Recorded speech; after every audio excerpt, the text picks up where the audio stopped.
ओम शांति। आज 4 मार्च 2022 की साकार मुरली। आज बाबा ने कहा, मीठे बच्चे, रात को जागकर कमाई करो, अमृत वेले उठने की आदत डालो। प्रश्न, ज्ञान में आते ही जो नशा चढ़ता है, उस नशे को अस्थायी रखने की विधि क्या है? उत्तर, जब ज्ञान में नए नए आते हैं तो बहुत नशा चढ़ता है। उसी समय अपने आप से अनेक प्रतिज्ञाएं भी करते हैं। बाबा कहते, वह प्रतिज्ञाएं डायरी में नोट कर लो, फिर उसे रिवाइज करते रहो तो नशा अस्थायी रहेगा। नहीं तो माया के तूफानों में आने से नशा उड़ जाएगा। अगर कोई भूल चलते चलते हो जाए तो फौरन सुनाकर हल्के हो जाओ, फिर दोबारा वो भूल ना हो, नहीं तो वृद्धि होती रहेगी। गीत है, दुखियों पर रहम करो माँ बाप हमारे। ओम शांति। यह गीत बहुत अच्छा है, क्योंकि दुखी तो सारी दुनिया है और याद भी करते आए हैं। तुम माता पिता, तुम्हारी कृपा से सुख घनेरे मिलते हैं। इस समय सारी दुनिया दुखी है, इसलिए फिर बाप को याद करते हैं, तो माँ को भी जरूर करेंगे। यह गीत बहुत अच्छा है। तुम जानते हो, माँ बाप के पास जन्म लेने से हमको वर्षा मिलता है 1 सेकेंड में। भारत में गायन है, बच्चे अब सम्मुख बैठे हैं। जगत अम्बा है तो जरूर जगत पिता भी होगा, उनके ऊपर भी कोई होगा, क्योंकि इस समय सुखधाम का वर्षा मिलना है, तो सुखधाम की स्थापना करने वाला माता पिता भी चाहिए। कोई माता पिता साहूकार होते हैं तो उनका फर्स्ट क्लास घर होता है। कोई माता पिता गरीब होते हैं तो घर भी ऐसा ही होगा। सतयुग में देखो, राधे कृष्ण हैं, उन्हों को पहली पहली वासा ही मिली है। राधे जरूर कोई राजा के पास जन्म लेगी तो राजकुमारी होगी और श्री कृष्ण राजकुमार होगा। फिर उन्हों को शादी करनी है। यह तो बरोबर है। माता पिता अब देवी राजधानी स्थापन कर रहे हैं। देवी देवताएं सूर्यवंशी महाराजा महारानी थे। तुम जानते हो इन्हों को यह मर्तबा कैसे मिला? राम सीता को चंद्रवंशी राजाई कैसे मिली?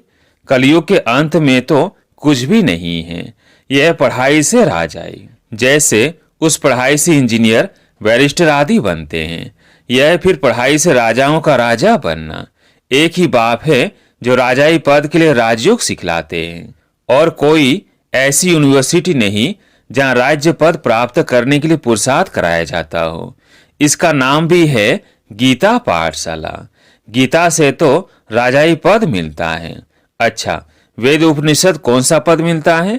राजयोग तो भगवान ही आकर सिखलाते हैं। कितनी सहज बात है, कल की बात है। बरोबर लक्ष्मी नारायण का राज्य था।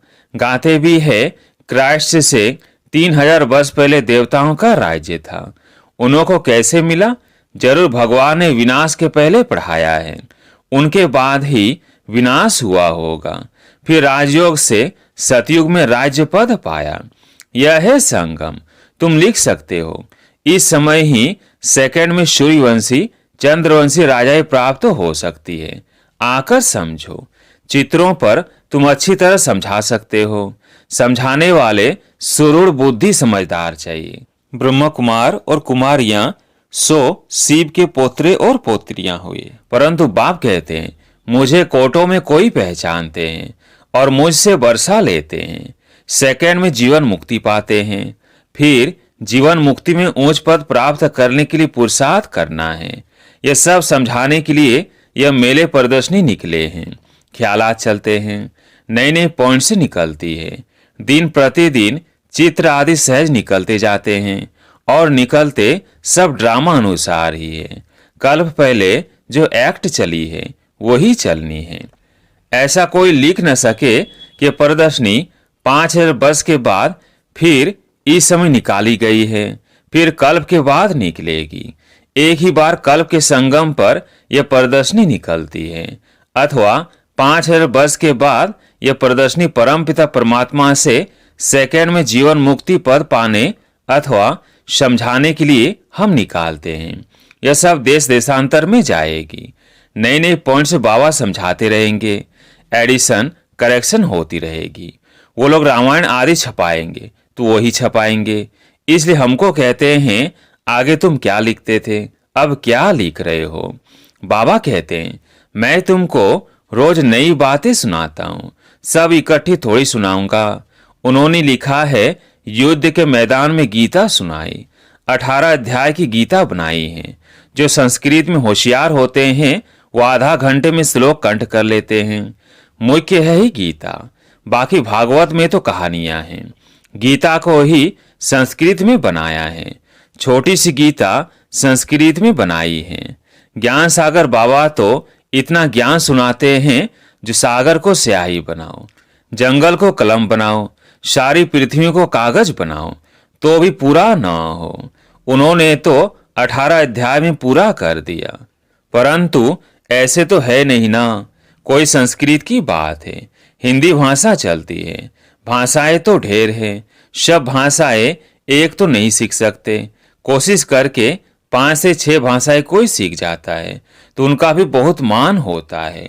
अब भगवान सभी भाषाओं में थोड़ी समझाएगा, वो तो हिंदी में ही समझाते हैं। जैसे हिंदी टूटी फूटी सब जानते हैं, ऐसे अंग्रेजी भी टूटी फूटी जानते हैं। तुम बच्चों को बाबा हिंदी में समझाते हैं, भक्तों को भगवान आकर भक्ति का फल देते हैं। भगत तो अनेक है, भगवान एक है। कहते भी हैं पतित पावन आओ, ऐसे तो नहीं कहते भगवान आओ। सबका बाप एक ही है, सबका गॉड फादर एक है, वो क्रिएटर है। क्रिएट करेंगे सुख के लिए। बाप बच्चों को सुख के लिए ही चाहते हैं। गॉड फादर स्वर्ग रचते हैं और जिन्हों को स्वर्ग का मालिक बनाते हैं उन्हों को गॉड गॉडेज कहा जाता है, परंतु सबको नहीं कहेंगे, यह बहुत गुप्त बातें हैं। गॉड फादर एडम ईव द्वारा कैसे सृष्टि रचते हैं, गॉड अलग है, यह धीरे धीरे समझते जाएंगे। झाड़ वृद्धि को पाता रहेगा। भारत को ही मुक्ति जीवन मुक्ति मिलती है, सुखधाम भारत बनता है। पहले भारत ही प्राचीन खंड था जहाँ देवी देवताएं राज्य करते थे। उसके बाद इस्लामी बौद्धिक खंड स्थापन हुए। बिल्कुल सहज है, जिस समय जिसका सैंपलिंग लगता है उन्हों का ही लगता है। देखो कैसे कैसे पत्र लिखते हैं। बाबा हम 4 दिन के बच्चे हैं, हमने आपको पहचान लिया है। कोई तो कितने वर्षों तक भल आते रहते हैं परंतु कभी पत्र भी नहीं लिखते। कोई तो फट से पत्र लिखते हैं। आगे चलकर माया के तूफान बहुत आएंगे, तूफान से पुराने पत्ते भी गिर जाते हैं। नयों को पहले पहले खुशी का पारा बहुत चढ़ता है। बाबा हम आपके होकर रहेंगे, परंतु माया कम नहीं है। जब प्रतिज्ञा करते हो तो डायरी पर नोट रखो तो हमने क्या क्या प्रतिज्ञा की है। कई तो प्रतिज्ञा कर फिर कभी डायरी को देखते भी नहीं है, इससे क्या फायदा। ऐसे नहीं हमारे पिछाड़ी वाले पढ़ेंगे। यहाँ तो कोई पोत्रे पोत्रियां आदि रहने नहीं हैं। जिसने जो उठाया सो उठाया, न पढ़ा तो कच्चा ही रह जाएगा। थोड़ी भूल कर फिर बताया नहीं तो भूल वृद्धि को पाती रहेगी। एक कहानी भी है कि माँ का कान पकड़ा कि तुमने मुझे पहले क्यों नहीं सुनाया, पहले सुनाती तो मुझे जेल नहीं मिलता। ये सब दृष्टांत है। कभी चोरी नहीं करनी चाहिए, नहीं तो आदत पड़ जाएगी और धर्मराज के बहुत डंडे खाने पड़ेंगे।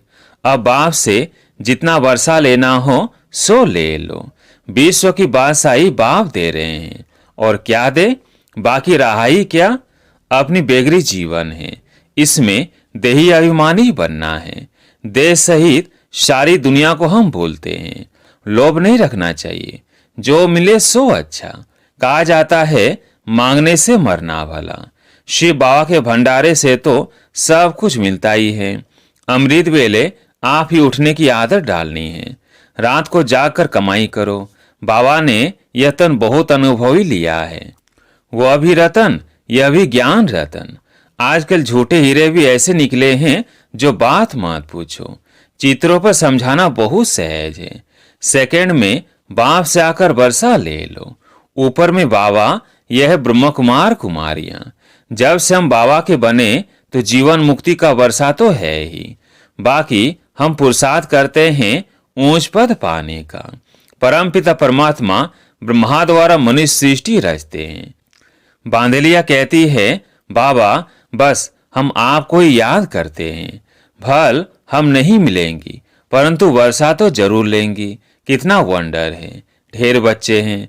जैसे प्रभाव निकलता जाएगा तो बांधलियां भी छूटती जाएंगी। बहुत है जो पति की भी गुरु बन जाती हैं। वो लिस्ट निकालेंगे कितनी स्त्रियां पति का गुरु बनी हैं। फिर पति भी लिखे कि मुझे इसने ज्ञान दिया, इसलिए यह मेरी गुरु है। पुरुष कहेंगे ब्रोवर स्त्री मेरा गुरु है। ऐसे थोड़ी कोई मानेंगे। माता गुरु बिगर कोई का उद्धार हो न सके। कलश जगत माता को मिलता है तो जगत माता ही गुरु हुई ना। आजकल स्त्रियों को बहुत मान देते हैं। बाप भी कहते माता गुरु बिगर मुक्ति जीवन मुक्ति मिल नहीं सकती। तो जब माता द्वारा एडाप्ट हो तब जीवन मुक्ति मिले। माता को गुरु समझना चाहिए। बच्चों को अपना अहंकार नहीं रखना है। माताओं को मर्तबा देना है, फॉलो करना है। दैवमान नहीं होना चाहिए। अपने को निरंकारी समझना है। बाप भी अपने को निराकार समझते हैं। तुम कहेंगे I am incorporeal come corporeal. जैसे लिखते हैं हॉस्पिटल कम यूनिवर्सिटी। यह सब बातें समझाने के लिए दी जाती है। शब्द में एक रस धारणा नहीं होती। पुरुषार्थ कर धारण करना और कराना है। सुना और सुनाया। तुरंत दान महापुण्य। धन दान नहीं करेंगे तो साहूकार कैसे बनेंगे। तुम हो सबसे जास्ती लोभी। सारे विश्व का मालिक बनने की कितनी भारी कामना है। हर एक को सदा सुखी सदा शांतमय बनाना है। मनुष्य मात्र को कलयुगी भ्रष्टाचारी से सतयुगी श्रेष्ठचारी बनाना है। भारत में देवताएं थे, अभी नहीं हैं, फिर जरूर देवताएं होंगे। उनको स्वर्ग कहा जाता है। पैराडाइज अक्षर बहुत अच्छा है। हम पुरुषार्थ कर रहे हैं स्वर्ग का मालिक बनने के लिए। एक बाप के सिवाय बाकी सब भूल जाना है। सबसे मोह नष्ट हो जाना चाहिए। अच्छा, मीठे मीठे सिकिलधे सर्विसुल बच्चों प्रति माता पिता बाप दादा का याद प्यार और गुड मॉर्निंग। रूहानी बाप की रूहानी बच्चों को नमस्ते। हम रूहानी बच्चों की रूहानी बाप दादा को याद प्यार गुड मॉर्निंग नमस्ते नमस्ते। धारणा के लिए मुख्य सार। पहला पॉइंट, इस बेगरी जीवन में पूरा पूरा देही अभिमानी बनना है। किसी भी चीज का जास्ती लोभ नहीं रखना है। जो मिले सो अच्छा, मांगने से मरना भला। दूसरा पॉइंट, अपना अहंकार न रख माताओं को मर्तबा देना है।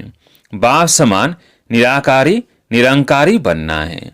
ज्ञान धन का दान करना है। आज प्यारे मीठे बाबा का वरदान, चारों ही सब्जेक्ट को अपने स्वरूप में लाने वाले विश्व कल्याणकारी भव। चारों ही सब्जेक्ट को अपने स्वरूप में लाने वाले विश्व कल्याणकारी भव। पढ़ाई की जो 4 सब्जेक्ट है उन सब का एक दो के साथ संबंध है। जो ज्ञानी तो आत्मा है वह योगी तो आत्मा भी अवश्य होगा। और जिसने ज्ञान योग को अपनी नेचर बना लिया उसके कर्म नेचुरल युक्ति युक्त व श्रेष्ठ होंगे। स्वभाव संस्कार धारणा स्वरूप होंगे। जिनके पास इन तीनों सब्जेक्ट की अनुभूतियों का खजाना है वह मास्टर दाता अर्थात सेवाधारी स्वतः बन जाते हैं। जो इन चारों सब्जेक्ट में नंबर 1 लेते हैं उन्हें कहा जाता है विश्व कल्याणकारी। स्लोगन, माया के विकराल रूप के खेल को साक्षी होकर देखो तो निर्भय रहेंगे। माया के विकराल रूप के खेल को साक्षी होकर देखो तो निर्भय रहेंगे। अब सुनते हैं अनमोल ज्ञान रतन दादियों की पुरानी डायरी से। दादियों ने कहा, ज्ञान की महसूसता का सुख है ही शांति अर्थात निर्विकल्प हो जाना। अंदर जाने से शांत रूप हो जाते हैं। इस अविनाशी ज्ञान से संपूर्ण शांति के स्थान पर जाए पहुंचते हैं। शांत अर्थात योग निष्ठ अवस्था को धारण करने से योग की बहुत तेज अथल लाइट निकलती है। जो दिन रात ऐसी मीठी योग की अवस्था में रहते हैं उन्हें अपरंपार खुशी होती है। उनके सब हद के बंधन टूट बेहद के अस्थायी खुशी प्रकट हो जाती है। ऐसी अवस्था में दिल बहुत हल्की रहती है और खुशी की लहरों में फूले नहीं समाते हैं। यही निष्ठा अर्थात योग की चाबी है। जो हम देवी बत्सों ने पिता ईश्वर द्वारा प्राप्त की है। अच्छा, ओम शांति।